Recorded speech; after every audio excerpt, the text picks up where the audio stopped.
Hi, and welcome to the Immigrant Finance channel. My name is Adina Applebaum. I'm the co-founder of Immigrant Finance. I am an immigration attorney and accredited financial counselor and financial coach. This video is all about what is an ITIN, how to get an ITIN, why do you need an ITIN? So if you're not familiar, ITIN stands for Individual Taxpayer Identification Number. This is basically an alternative identification number for immigrants who are not eligible for Social Security numbers. And the reason ITINs are so important is this is the number one tool that really opens the doors and gives immigrants access to the financial system and to starting businesses. So there is really nothing that you cannot do financially in the US if you do have that ITIN. So you don't need a social security number to have a bank account, a credit card, invest, buy real estate, start a business.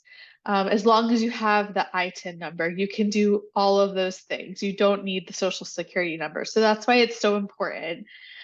We do have another video about the legal protections in place to keep people's information confidential and private when they share their information with the government to get an ITIN. We'll link that below separately for you to learn more about that.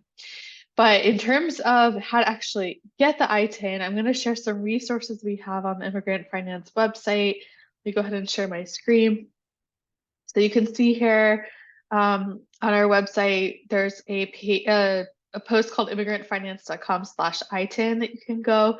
That's going to basically walk you through in detail what is the ITIN, how to get it, how to apply for it, what documents you need, whether you can provide a copy of your documents, how to submit original documents, really everything you need to know. It's going to walk you through that. And we do have a ton of great resources on our website, especially if you just go over to blog right here, you'll see lots and lots of articles about finances for immigrants.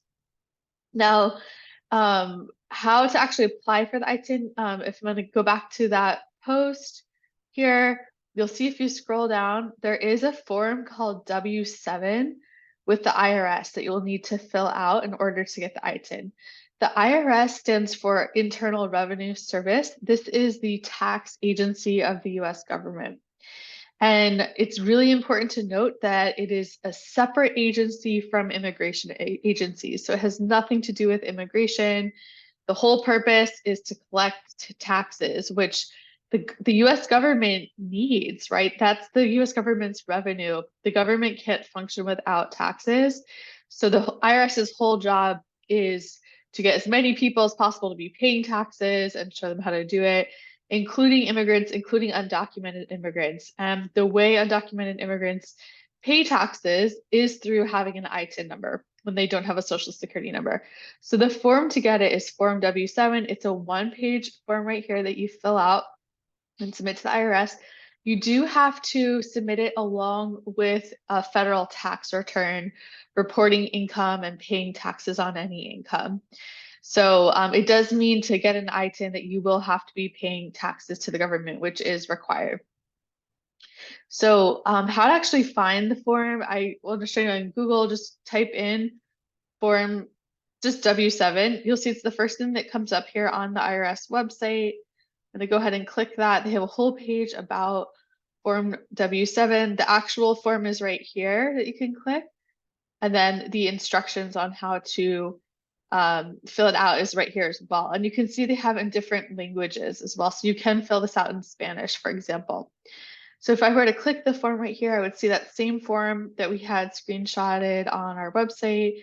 Again, it's one page. The instructions walk you through how to fill it out. There are some documents that you'll need to provide in order to establish your identity. For example, an unexpired foreign passport would be a way to do that. Another great resource I want to put you to learn more about ITINs is over on the website of thedream.us.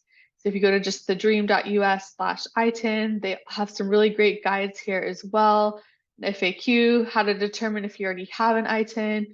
We work with a lot of people who don't know if they have one. They're not sure if their parents maybe set them up with one, or Maybe they set one up a long time ago and they're not sure if it's still active. So that walks you through that. A guide to applying. So lots of good information here.